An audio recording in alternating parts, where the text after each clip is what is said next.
This is part of a missing number from The Wizard of Oz. Why it is missing will be explained as we share the reminiscences of many who were part of the fascinating history of Oz. Backstage, there was confusion, chaos, and often danger. Now, for the first time, you're going to learn this remarkable story told by those who participated in the making of a movie classic. They didn't want to do that, believe me, to spend that much money, because there was a lot of money in those days, $2.6 million, a lot of money. They almost fired me for spending so much money. We finally took some of the makeup off. They took some of the makeup off, and we went to the commissary. And it was such a frightening thing to see for other people, because what we looked like were people from another world, with those weird kind of faces that we had, and they just kicked us out of the commissary and made us eat in the dressing room. People question me like you're questioning me now, and say it must have been fun making that picture. It was a lot of hard work. It was not fun at all. There was nothing funny about it.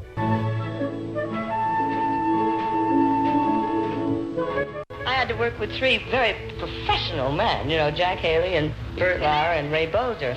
And they had so much makeup on. And they were so busy complaining about their makeups. And each one was making bets as to which makeup was the most difficult all the way through the picture. I thought that she was the most adorable creature that was ever put on this earth. And so right for the part of Dorothy. She was just like a little girl from Kansas. With great big eyes. She wasn't pretty, just plump, but in a way she was beautiful. And we all wanted to follow her. So I wanted to be the scarecrow so I could follow her the longest down the yellow brick road. I'm frightened, Eddie, I'm frightened. I think she holds the whole picture together. Her sincerity that she wants to get back to Kansas. You believe her. She wants to get home to her Aunt Em and so forth. And that was the whole hub of the picture. Sometimes my father and Ray would be interviewed on shows together because they were good friends. And Ray would begin to rhapsodize on how thrilled they were to be making the picture. And I'm sure in Ray's mind that notion still exists, but my father would bring him up short always, saying, Ray, you know that's not true. It was a miserable job. All of us much rather than doing another kind of a picture, and rather than going through the chaos surrounding the picture. It was very hot. By evening, you would be wilted. You really were exhausted and feel just dead because so much of the carbon, they were very hot too. And it was just terribly hot. But then they would open the doors and let the breezes come in for a few minutes, the great big doors. And they did this as much as they could, but they couldn't stop very often. Of course, the lights were on all the time. The lights and the camera, the whole thing. And you had to be in the building, not arriving at the building at 7. You had to be in the chair at 7. They would put the nose on, you see. And that was all then moved and patted into my face. And then they put the chin on. And that would gut it out quite a lot. And the same thing, smoothing it into your skin and evening it off. And we arrived at 6 o'clock. But what that meant was, from one standpoint of the work, was that the hours were long and the time off from work was short. During this period, we had to have our dinner, sleep, and get back up again at 5 o'clock in the morning. We hardly ever arrived home earlier than 7:30 or 8. So you see what a short time we had. There's no recreation, none whatsoever. It was a 1 year of just plain hard work. Judy, of course, being a girl, but she had to have her hair done every morning. She had to have it exactly the same way it was the day before. Composer Harold Arlen's home movies provide the only backstage glimpse of the stars of Oz, all of whom managed to keep their spirits up despite long hours, intense heat, and uncomfortable wardrobe and makeup. A lot of people ask me about the costumes.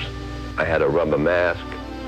The only unfortunate thing about it was that it sort of closed the pores in my face. And when the lights got real hot and they ate up all the oxygen, I couldn't breathe. But worst of all was Bert Lahr. His costume was 90 pounds. What a perfectly ridiculous kind of costume to put on a fellow like Bert Lahr, because Bert Lahr was a nervous type. Bert Lahr, he was always undoing the buttons. He always had gas on his stomach. He couldn't eat anything. In his costume, it was literally true. He couldn't eat anything. Jack Haley recalls his miseries. I was doing a radio show. I had my own radio show and staying up late with the writers. So I had to be on what they call a reclining board. And I would go to sleep as soon as I got on the reclining board. And Burt Lauer said, that Haley can sleep on a beat hook. In a film that is breaking new ground, there are all sorts of unexpected accidents and injuries. For Margaret Hamilton, Oz is a frightening experience that she will always remember. It was the end of my first scene of the picture. And she whirls around and stands on this little elevator that went down slowly or went down fast. In this case, it dropped out from under me. It left my feet and I followed it. And it went just like clockwork, and that's the one you see.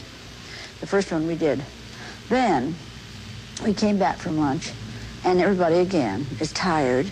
It was all just one mistake after another. And I stepped down, and smoke all came up, and I went down. I felt just something warm on my face. And then there were some dropping things burning, and I thought, what in the world is that?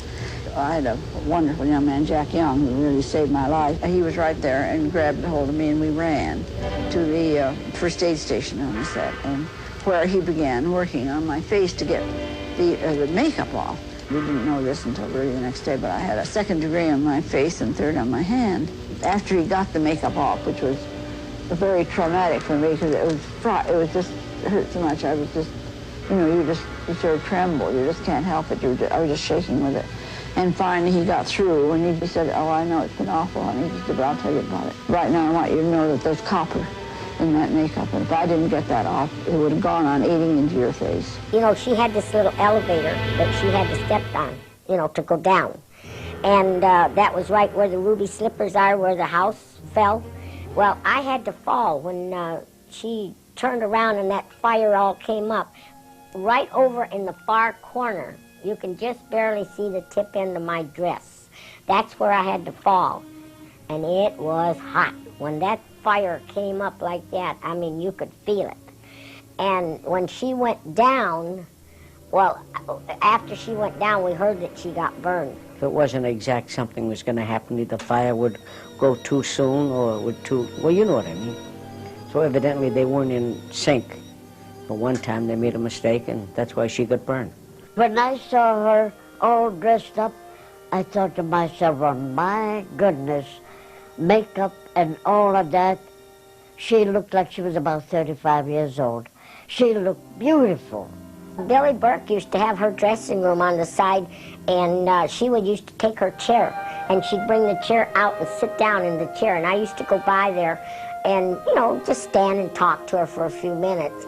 And she gave me a picture of her, 8x10 picture, and signed it, to Margaret, Billy Burke, or she just signed it Billy Burke, I can't remember. I still have it. Come out. Another element of Oz falls into place when over 100 little people march into MGM, the first and last time that such a unique gathering would take place. They are billed as the Singer Midgets, but many are freelancers from vaudeville and circuses all over the world. Only a few are rowdy, most are enthusiastic. Munchkin memories are very special. The young man in the middle is Jerry Marin. We represent the Lollipop Guild, the Lollipop Guild, the Lollipop Guild, and in the name of the Lollipop Guild, We wish to welcome you to Munchkin Land. And that's when I handed Judy Garland the lollipop. When we were doing the picture, they tried to restrict us because, don't forget, you got about 125 midgets, and they were all curious. And there were 2 brothers. They were a little bit drunky, but not on the set, though, believe it or not. There was one other little gentleman. He drank quite a bit, but he was very quiet. He was the perfect image of a midget, Hamburg hat, the little cane. I mean, he was cute as a bug's ear. But boy, could he drink. No, they didn't have much time. We worked 6 days a week, from 5 in the morning till about 6 in the evening. The only day they had off was Sunday. So it was 90% fabrication. Meinhardt Robbie was the coroner Munchkin who pronounces the Wicked Witch dead. Meinhardt, for years and years, for 50 years, thought that was his voice. run through some sort of equipment, sound equipment. But actually, those voices, for the most part, were dubbed by someone else. As coroner, I must... Well, when we met the casting director, he took a look at us and he picked about 8 of us to say the lines of the Munchkin coroner. I probably enunciated a little bit more distinctly or more emphatically than some of the others. So he says, okay, you're the coroner. And then, of course, Adrian, the gentleman who is in charge of costumes, measured every single Munchkin and designed an individual costume for each person, so that it took the costume department about 5 weeks to make up all these costumes, during which time we were rehearsing. So as soon as the costumes were ready, we were ready to start shooting. Jack Dawn took each one of us and said, well, now what is your part? What are your lines? And then he would put on a makeup for us. And then as soon as he was finished with us, they would take a still shot, and that was put in the files. And then each other Munchkin who had a speaking part was likewise done a master makeup by Jack Dawn and put in the file, so that when we were ready to shoot, all they had to do was take that picture out of the file, and one of the assistant makeup men would put on the same whiskers and beard, so that we would be have the same appearance every day that we were on the set. Come out, wherever you are. Judy Garland was very interested in their lives and where the little ladies would get their specially made tiny shoes and things like that.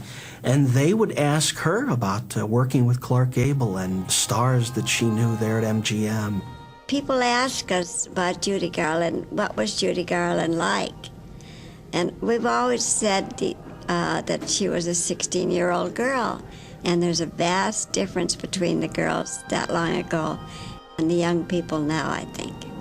Although she was a very top-notch singer, she was still a teenager at heart. And when she'd come on the set, she'd say, "Hi, gang." Judy was such a lovely teenager, sweet as she could be. And that Christmas, the MGM studio gave Judy her own private dressing room on wheels. And she was so excited, she just jumped with joy. And she invited each and every one of us Munchkins to go through and see her dressing room.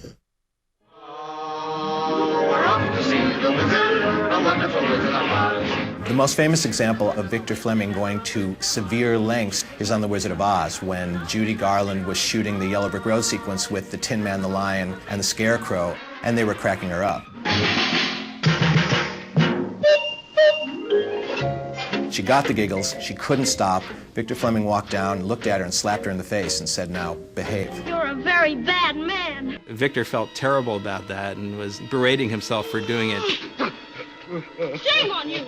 Judy Garland came up to Victor afterwards and said, "I won't bop you on the nose for doing that, I'll kiss you on the nose." 30 years later, Judy Garland would still tell stories about how much she admired him. And I think he functioned in her dynamic as a father figure because he was disciplining her. Judy Garland's children, Liza Minnelli and Joey and Lorna Luft, have personal insights into the Munchkin adventures. Hey, you want to know something? What? Do you remember a song in The Wizard of Oz called the Jitterbug? Oh, golly. Well, the monkeys came down. Yeah. And, oh, sure. Hey, that was a great song. And they cut it out. I know they did, and we had a very cute number. We had they a great cut out routine. they cut out Over the Rainbow once. I know that. In Isn't that the Pomona? truth? Yeah, they did. I know that. They didn't know what they were doing. But they thought it would take up too much time with these little fat girls.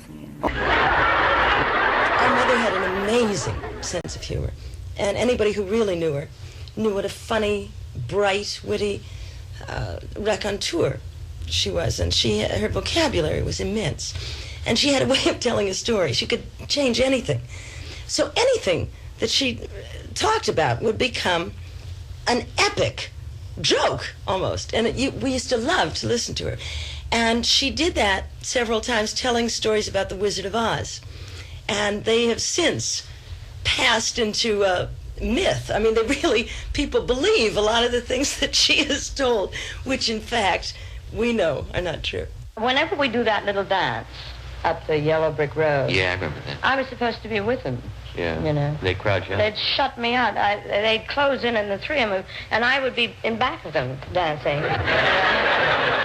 I wasn't good enough, you know, to say, wait a minute. And so the director, Victor Fleming, was a darling man. He was always up on a boom. Would say, hold it, you three dirty hams. Let that little girl in there. Another tall tale by Judy Garland.